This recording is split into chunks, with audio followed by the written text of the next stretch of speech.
په کور کې غله نه وه، جامې هم زړې او شکېدلې وې، پور چا نه ورکاوه، مزدوري هم ورته نه پیدا کېده. حیران و چې څه وکړي او ډوډۍ ځان ته څنګه پیدا کړي.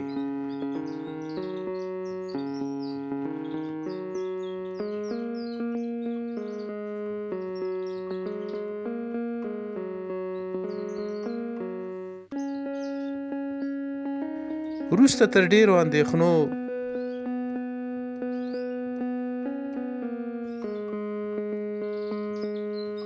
روان شو، غوښتلې غلا وکړي.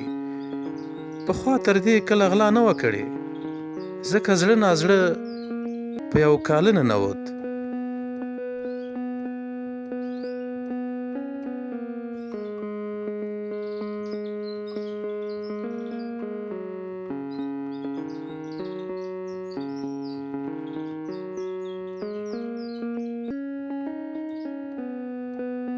ده په بیړه بیړه یو څه مال راټول کړ.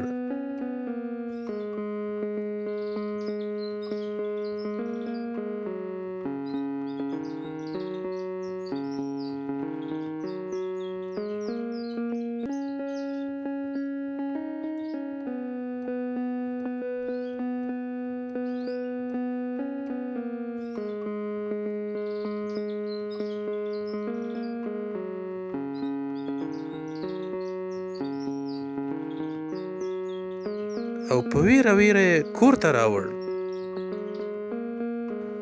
وایي چې د غله په غره کې ځای نشته، نو په کاله کې به یې څه حال وي.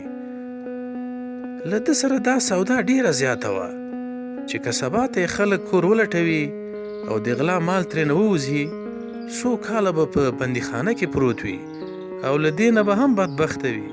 ده بله چاره ونه لیده، غوښتلې چې د غلا مال خوندي کړي.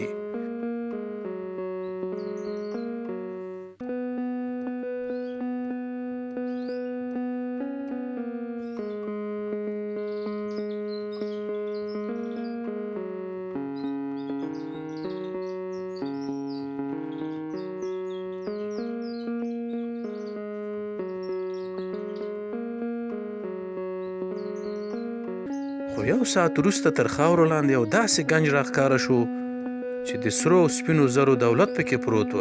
هو، ده د خزانې له پاسه په ولږه شپې تېرولې. د ده په کاله کې هر څه وه، مګر دی ناخبره وه او خپل شته ورته نه و معلوم. دی نه پوهېده چې زه یو لوی شتمن یم او زما په کور کې هر څه شته. د ده ناداري په حقیقت کې ناداني وه، نور څه نه و. او که د یو ملت دغه حال وي، تر دې لویه بدبختي او د افسوس خبره بله نشته.